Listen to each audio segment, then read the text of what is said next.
Welcome to Stream of Conscience, brought to you by Democracy for America, Fairfield County, where we believe that change is possible and you can make it happen. I'm your host, John Hartwell.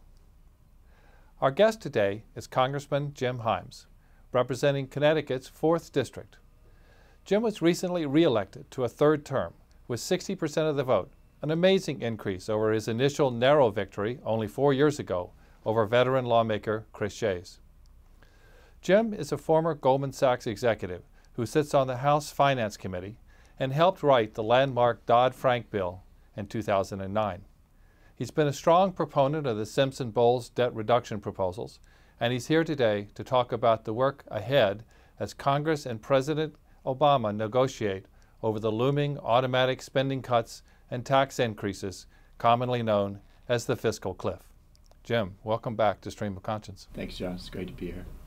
So, Jim, if you could briefly describe what the fiscal cliff is, what would happen if we actually go over it, and then we'll come back and talk about individual pieces. Sure. Well, the fiscal cliff, as most people know, John, is it's an artifact of a failed negotiation, right? Right. The super committee of whatever it was 18 months ago was to find $1.2 trillion in deficit reduction over 10 years, and if they failed, there were automatic mechanisms to achieve that deficit reduction, in their case through cuts, evenly split between defense and non-defense spending. So that's much of the fiscal cliff. The other piece of it, of course, is the automatic expiration of the what people call the Bush tax cuts, the 01 and 03 tax cuts.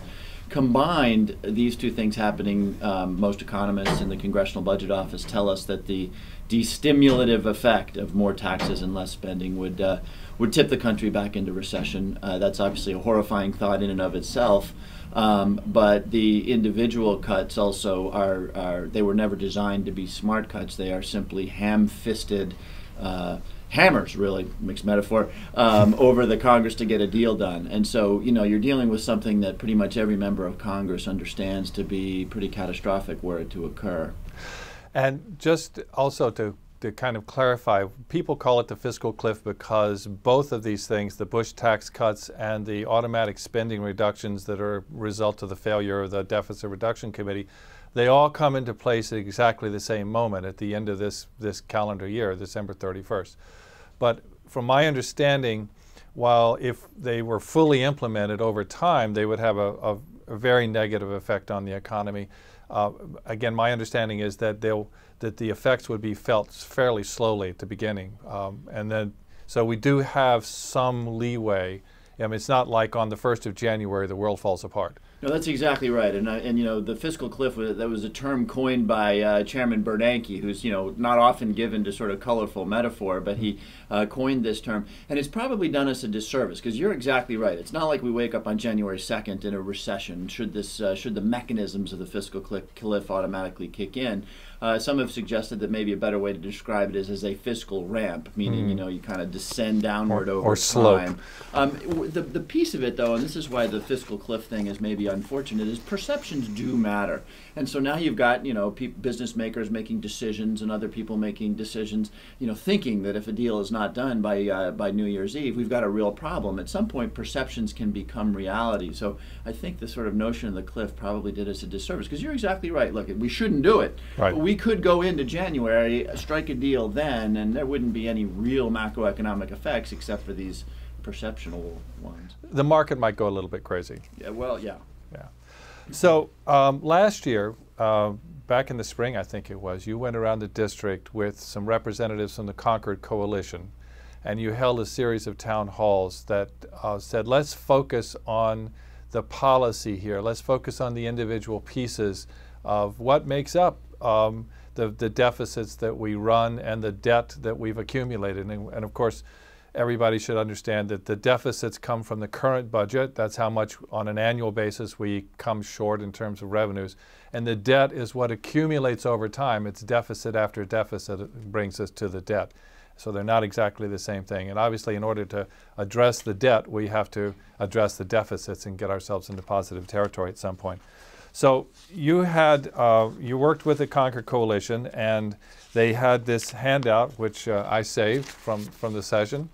And one of the pieces in here was to set overall discretionary spending levels, and they gave 4 different choices. And I'm just going to read them, and I want to get your reaction because it seemed to me that that was a good place to start.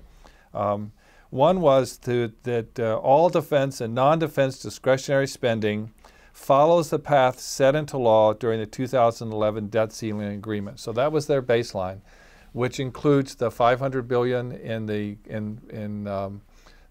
defense and $500 billion in other non-discretionary or discretionary spending spread over 10 years. Is that right? That it was $1 trillion in the 2011 law. Well, the Budget Control Act basically capped discretionary spending at, I forget the exact number, it was something like $1,074 trillion, and it grows it over time. So yes, there was a growing cap placed on discretionary spending as a result of the Budget Control Act.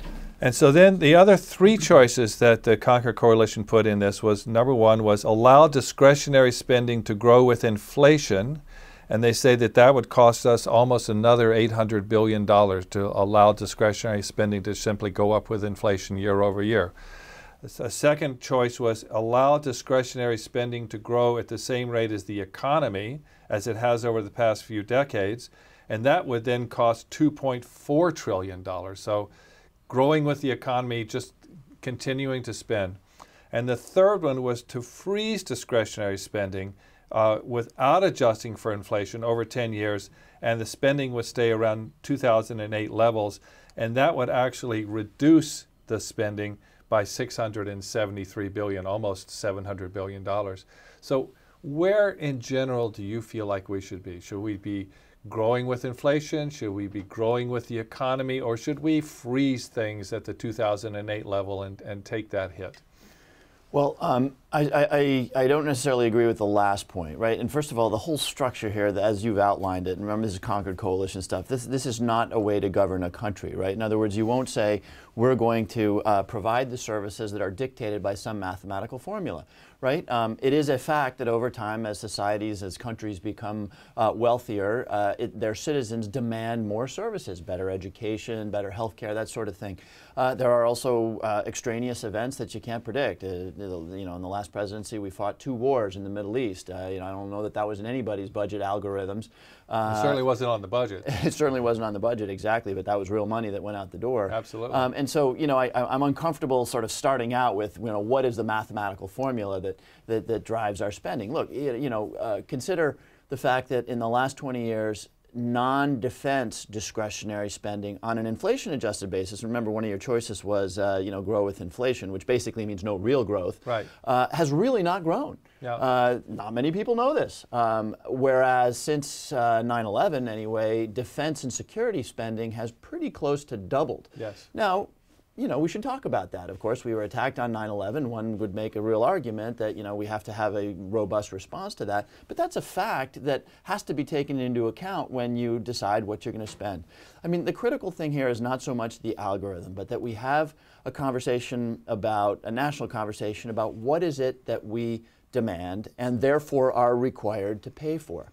Sure. So one could take a bottom-up approach to building, you know, zero-based budgeting, and I think a lot of people would favor that. It's a very difficult thing to do, but and I wasn't actually trying to nail you down on an algorithm. You know, clearly that's not a way to go. But as an indication of where you might stand policy-wise, you know, what's your ballpark? Are you talking about something that would be closer to freezing 2008 levels, actual spending levels, so that in fact that's a decrease over time?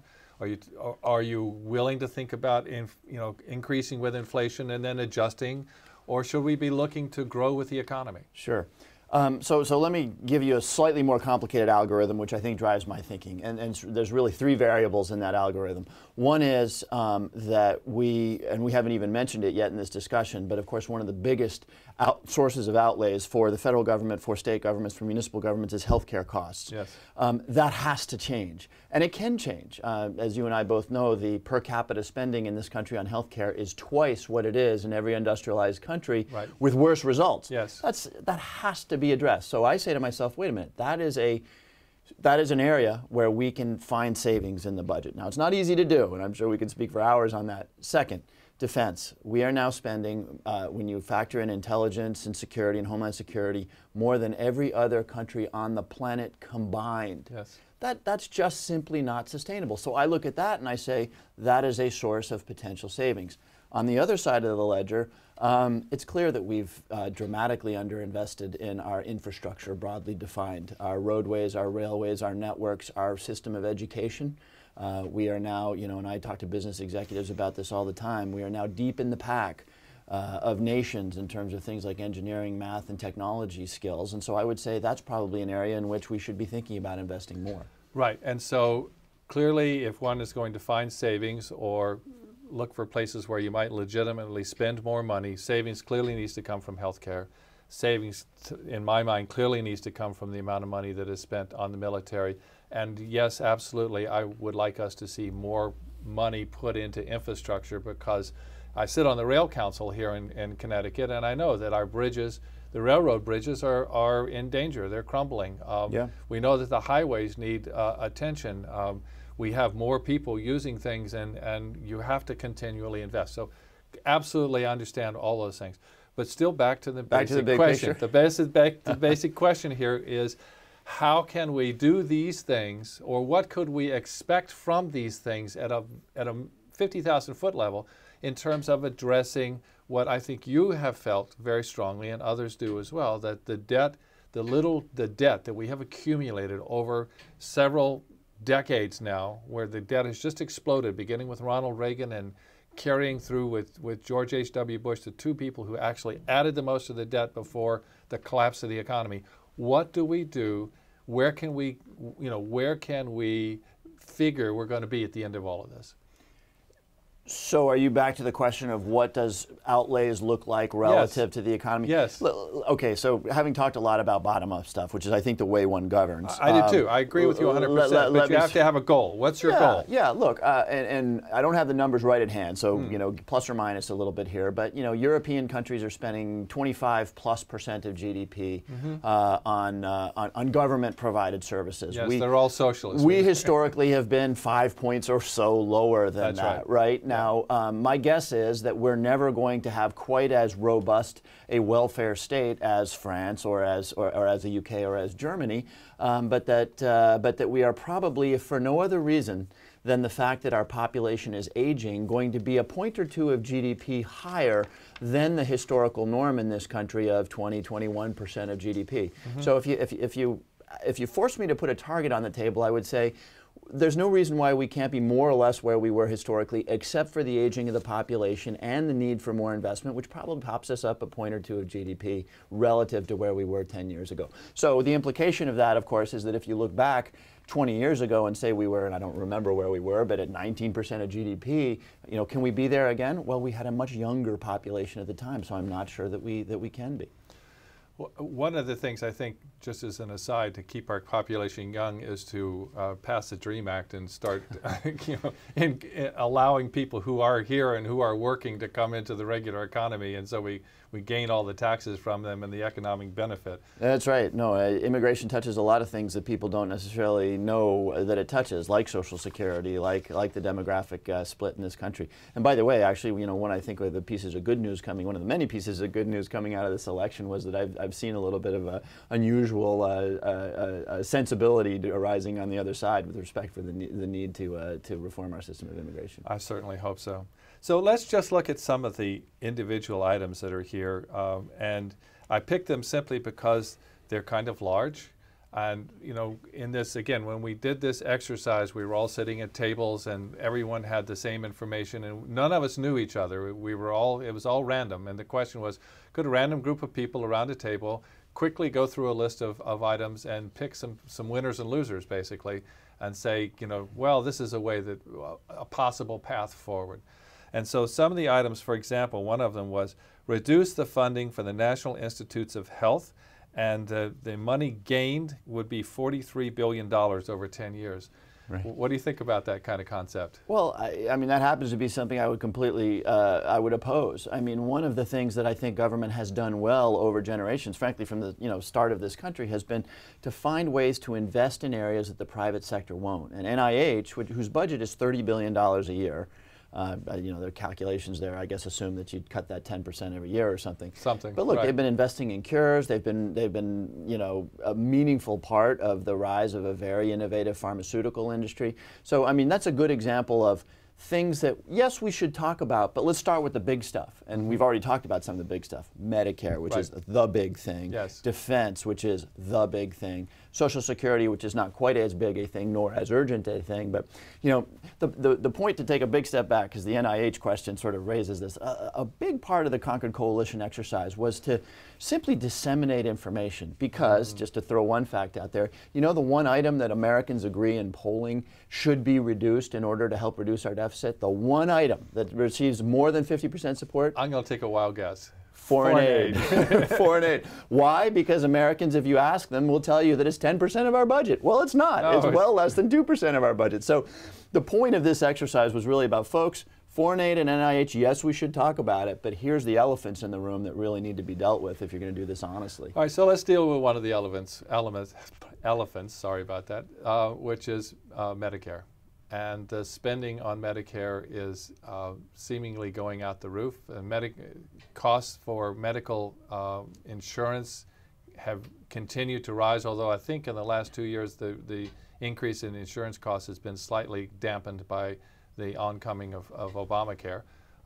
So where is it that we save a lot of money in healthcare? Because as you pointed out, and I think everybody should know, we spend twice as much as any industrialized country on healthcare. And if you look at any list of where we stand on infant mortality or you know, people with cancer or chronic diseases and all of those things, we rank really poorly, sometimes behind some countries that are in, you know, in the developing world. So what do we do about that?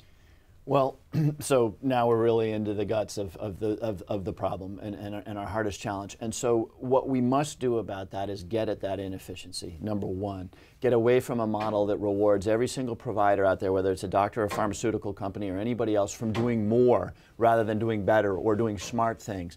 That would be number one. And of course, as you point out, the Obamacare reform took a number of important steps in that regard. We've got further to go.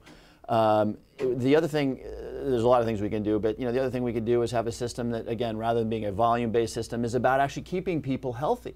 You know, chronic diseases are a huge drain on the Treasury. Diabetes alone, type 2 diabetes coming out of the obesity epidemic we have in this country, is a real issue. And the reason we need to do that, as hard as it is, and it is brutally hard, politically very hard, is because the alternative is to do what Paul Ryan proposed, to do some high-level capping of the government's obligations. In other words, you remember what Ryan's proposal was. We're going to give you a fixed amount, premium support as he called it, and sorry, if costs go out of control, it's all on you. Right. Now look, if you're wealthy, you can absorb that. Most seniors are not wealthy enough to absorb that. So what I get a little worried about, most people understand that healthcare is the single biggest problem we have to solve. But changing the underlying healthcare delivery system is not certainly not a lame duck deal. And so what I worry about is that you get into these things which are about capping it and just saying, you know, we're not going to spend more than, pick your number, you know, 6% of GDP as government expenditures, pick your number, and just use a high-level cap without really getting into the guts of changing the underlying model. Because, for two reasons. One, changing that underlying model is a long and difficult experience, and then the politics are hard. What are the two things that healthcare economists tell us are at the top of the list of the most effective ways to reduce costs? They're changing the tax treatment of employer-provided healthcare and creating something like the IPAB, the Payment Advisory Board, both of which have been absolutely obliterated across the political spectrum as ideas. So if you were going to change the tax treatment of health care that's provided by employers, what would you do? Well, first of all, you have to do it remembering that you know, the unions in this country in particular have for a generation or more traded wage increases, and by the way, non-union Americans have done this too, they just don't notice it, have traded wage increases for parity or improved healthcare plans. Why? Healthcare costs, you know, whatever, 9–10% a year more. And so that is the raise that the middle class has gotten in the last 10 or 15 years. So you can't just say, as some Republicans have proposed, we're going to simply, take that all back. We're going to take away the value of people's insurance plans. This has been a negotiating point for many years. So it's something that I think needs to happen slowly and carefully, as it does in Obamacare. Exactly. But where, at the end of the day, if we were to change this over some period of time that was equitable and fair and yet brought us some savings, what would the end game look like in terms of employer benefits for healthcare and the tax deductibility that employers see and that actually the employees see as well, because all of that's pre-tax. I think in the long run, and I do stress in the long run, because you're not going to ambush somebody with a dramatic change in the tax code. In the long run, the tax benefits for particularly high value insurance plans need to be reduced. The so-called Cadillac plans. That's a political way of talking about it. I mean, the interesting thing about Cadillac plans is that they are held by senior executives. They're also held by an awful lot of working people at places like Sikorsky, because unions have negotiated for them. But the end game, of course, the economists tell us, needs to be to scale back the tax incentives for higher and higher value plans. And then the other side of this, which was what the people on the right jumped all over and called death panels, with the idea of having a government entity which sets standards that would then be operational throughout the healthcare industry. I mean, I think we're talking about making choices that says we're going to fund this and we're not going to fund that, or we're going to take this piece of research that shows that X, if you do X, then Y will happen, and we're going to encourage that strongly throughout the system, which is going to change the way people receive health care. How is that possible to do, actually? Is it realistic to think that in a political system like this that's so weighted towards seniors and people with money that they're going to allow some entity somewhere to turn off the spigot on things? Well, I don't agree with the word turn off the spigot. Remember, the IPAB is statutorily prohibited from putting forward schemes to ration care or to deny benefits to people. But it is happening. It is happening. The IPAB will make recommendations about ways in which Medicare expenditures can be reduced. But to step back away from the IPAB in specific, I would often in my healthcare town hall meetings of 2 years ago, there would be people stomping on the floor saying, under no circumstances are we going to ration care. I mean, I'm not even supposed to use the R word, right? Under no circumstance. And I would just stop and I would calm everybody down and I would say, wait a second. Is there anybody in this room who really believes that, unlike every other product and service in the history of man, that every American is going to get, without any sort of decision making, is going to get any and every healthcare thing that they want without regard to anything else? And of course, people would think about that and they say no. And so then the question becomes, well, how do we figure out who gets what? And by the way, we ration care today, yes. Of course. Everything is always rationed, anything that lives in an economic universe. And we ration today based on whether you've got health insurance, which often relates to whether you've got a job or whether you've got a government-sponsored program like Medicare or the VA. And if we could have an honest conversation about this stuff, which we have to date not had, and maybe we can now that we're beyond the election, is we would agree. You're a Republican, I'm a Democrat, and we would agree, you know what? We have a healthcare system in this country where we pay for each other's care. We do it through Medicare. We do it through private insurance. Private insurance is just a pooling of risks, meaning that I pay for your care.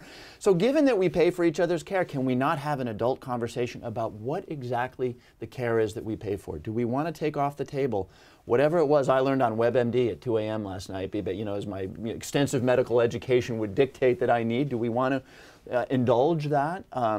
And by the way, just to sort of be a little bipartisan about this, that also requires us to have a real discussion about defensive medicine, which, doctors unanimously say they practice a lot of.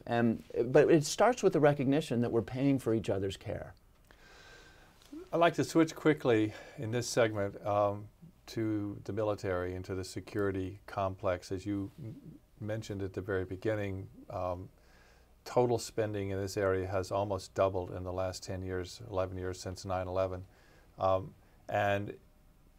Clearly a lot of that had to do with Iraq and Afghanistan, and the president has been reelected. He said we're coming out in 2014. I wish it were today, but it's not going to be.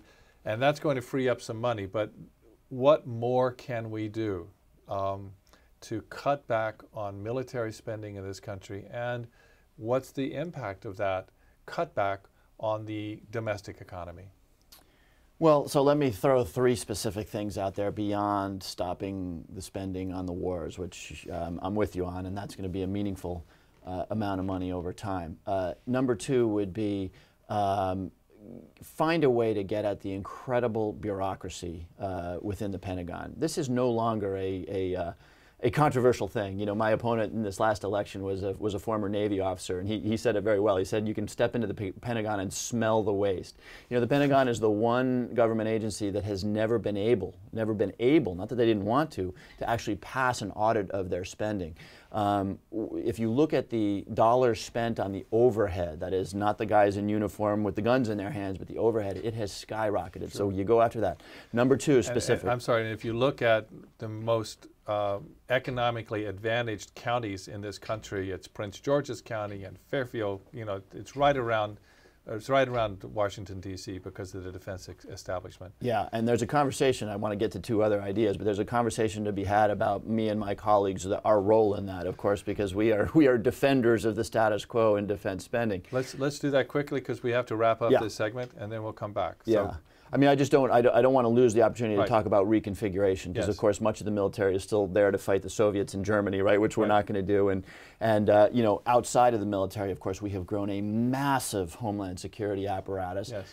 You almost can't blame the country. A horrifying event 10 years ago, and the country just says, let's really do a Marshall Plan-like attempt to be more secure. And of course, that wasn't as disciplined as it should be.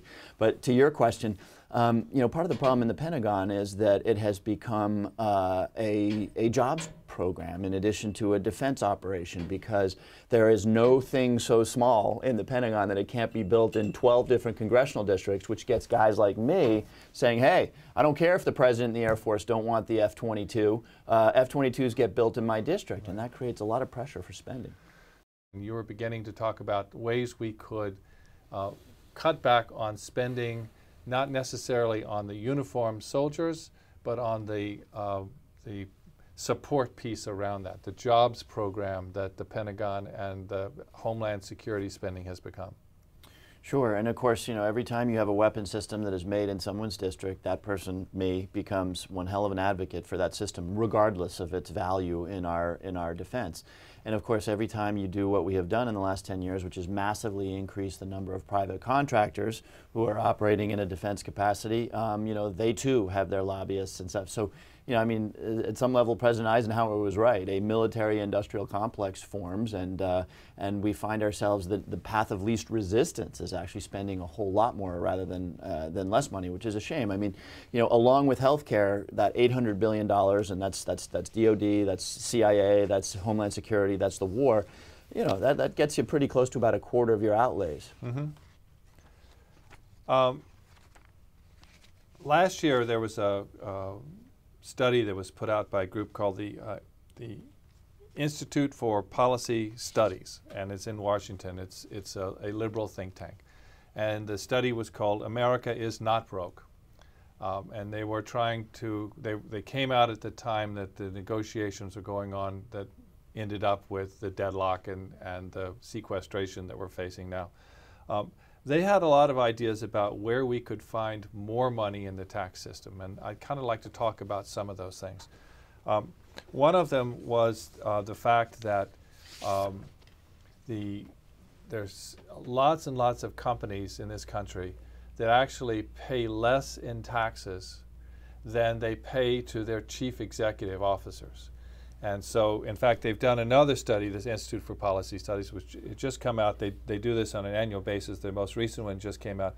And I'd like to talk about 5 companies at the top of the list where the chief executive is paying less, is being paid more in the salary than the entire company is paying in taxes. So the number one here was Citibank. Now, Vikram Pandit has just been kicked out, but I'm sure his successor is going to be compensated in somewhat the same range.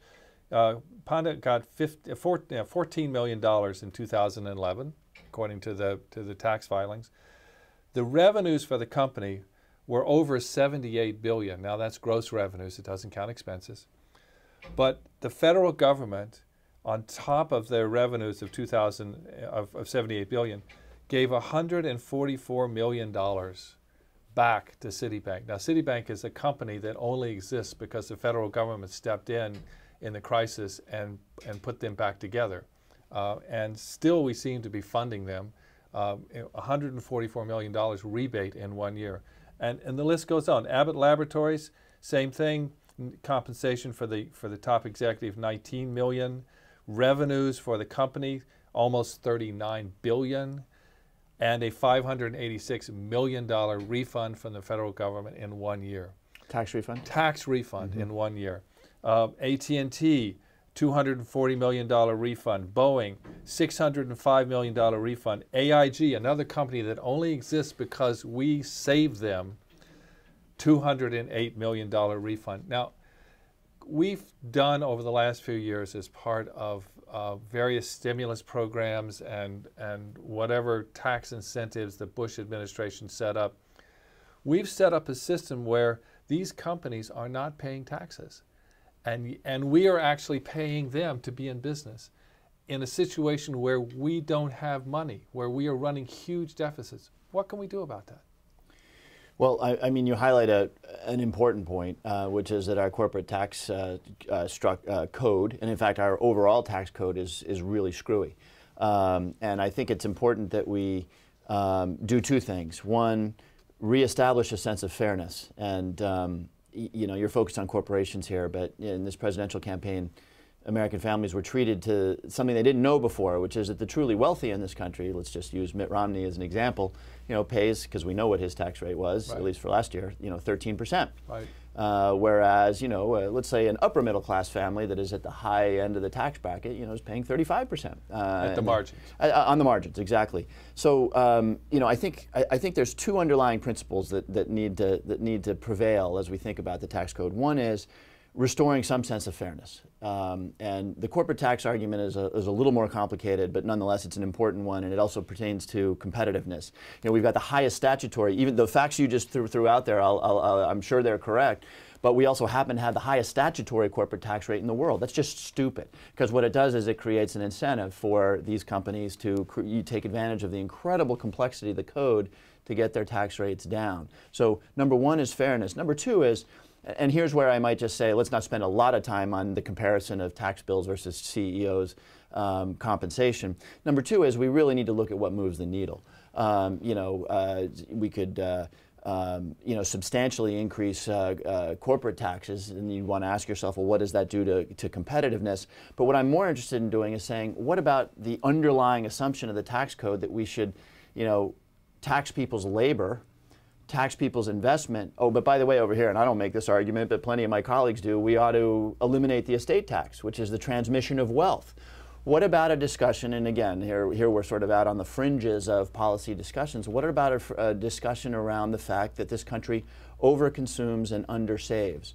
You know, today's New York Times had an interesting proposal, and again, I say this without, you know, without saying yay or nay to it, of taxing assets rather than taxing income. What about taxing consumption a little more heavily than we tax, you know, the fruit of your labor, which presumably we want? So anyway, I always try in these discussions around taxes to make sure that we are talking about those things which are fundamentally structural and that bring in real revenue.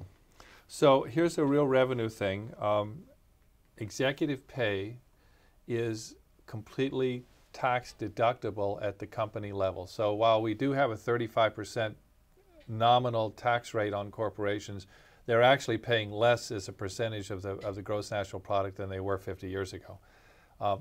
But one of the pieces here is that executive pay is basically untaxed for them. They get to deduct it as an expense, an unlimited amount. There is a limitation on bonuses, right, which is how senior executives get a good chunk of their compensation. I think above $1 million bonus that it's no longer tax deductible, something like that. Unless they can tell you that it was directly productive. Okay. And Larry Ellison, who gets $75 million a year, his $75 million is taken out of their expense base. and is not taxed at the corporate level, which, for one thing, encourages huge compensation packages for these executives, right. And leads to some of these other things we've just talked about here about these refunds, and because their tax burden is lowered. And again, the Institute for Policy Studies, and this is their number in their most recent report, estimates that we could get nearly $10 billion a year in revenue to the government if we put on the cap of $1 million on executive pay and cut things back. I'm sorry, maybe the cap on deductibility. A cap on the deductibility on the corporate side. Is this something you would consider, tightening that up? Look, fundamentally, I think that that executive compensation is something for shareholders to determine. And in the last 4 years, I've watched the Congress try to get there and influence it a lot and whatnot. And my belief is, look, and I'll be the first to say that the widening income and asset gap in this country is a fundamental threat to the future of this country. How you address that is a different matter. And so I wouldn't rule it out, because I am very interested in the discussion of how how does government create incentives for better social policy through the tax code.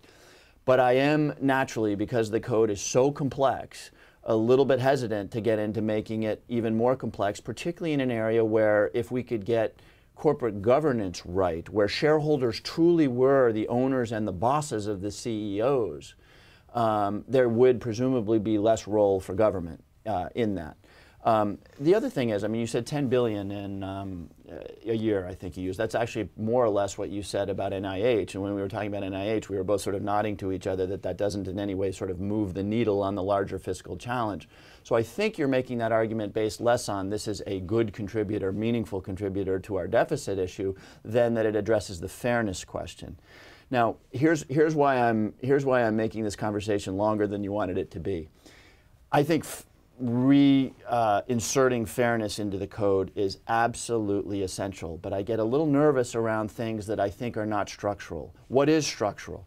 What would be structural would be if we considered capital gains, dividends, and interest at the same rate as income.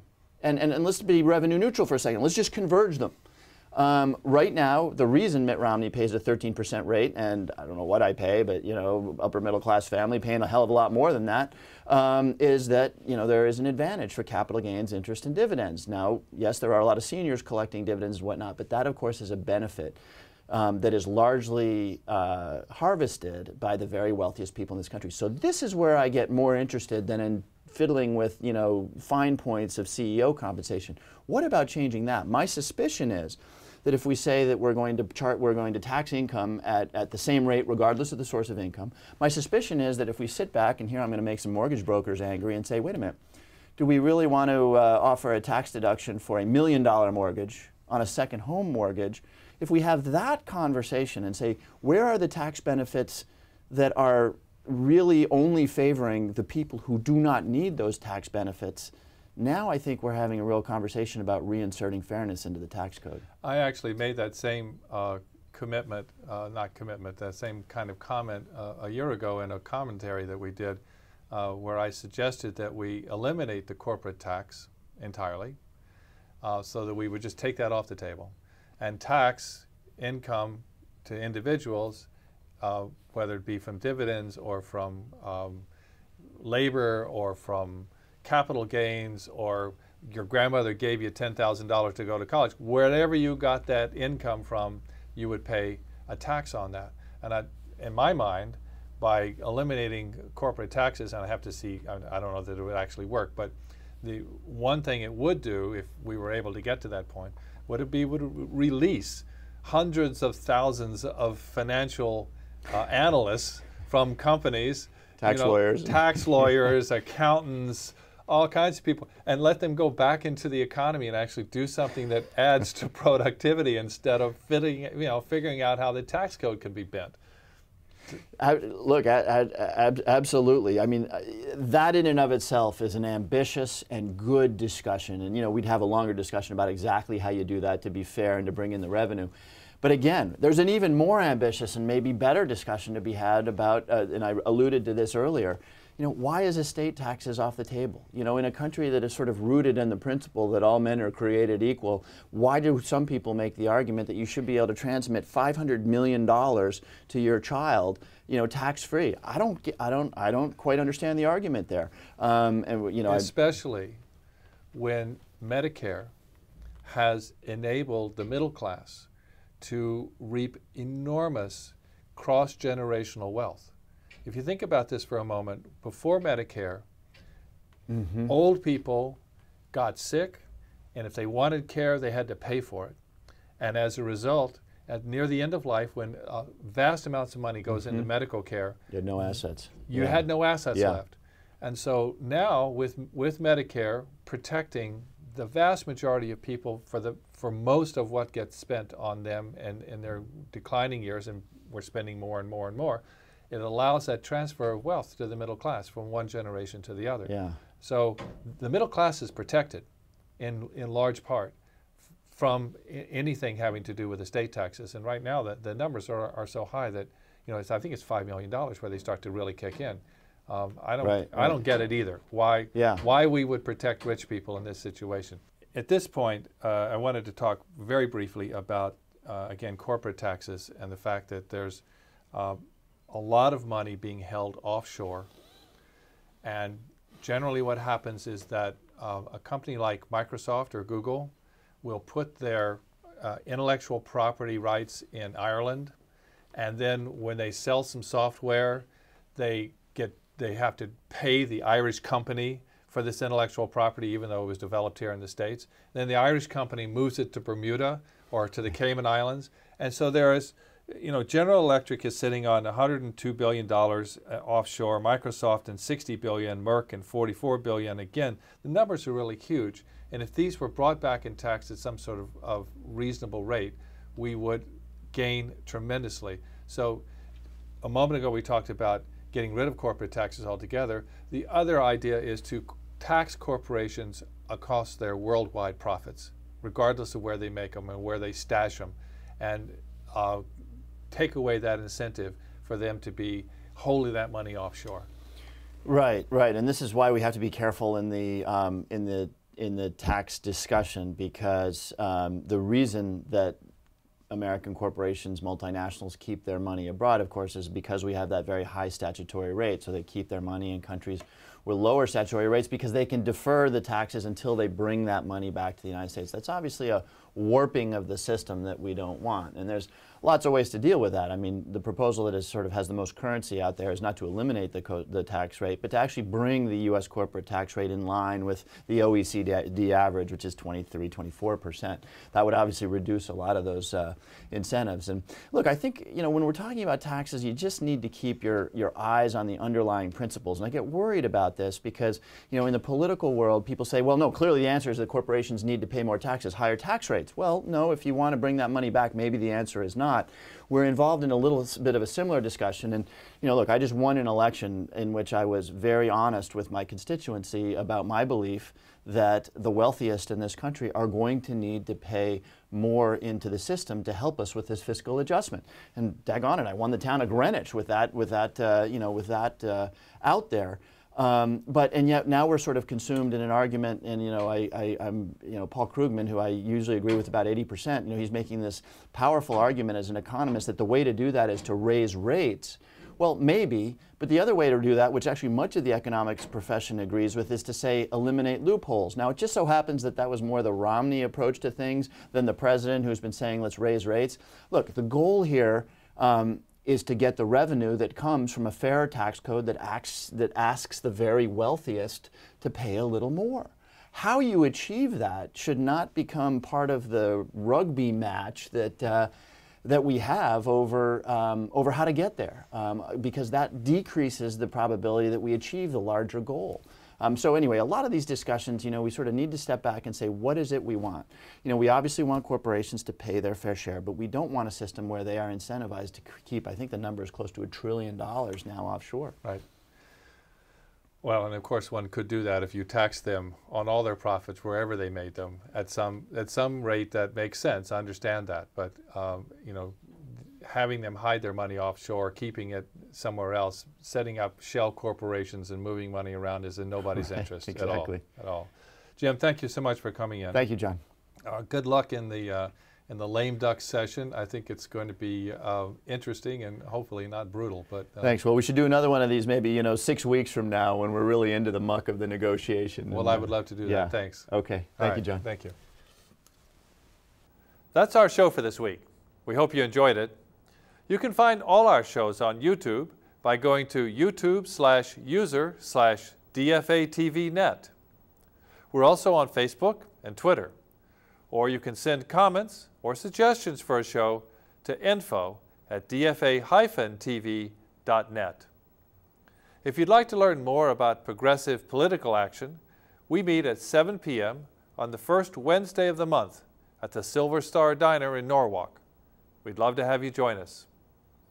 Remember, change is possible, and you can make it happen. This has been Stream of Conscience, and I'm your host, John Hartwell. Thanks for watching.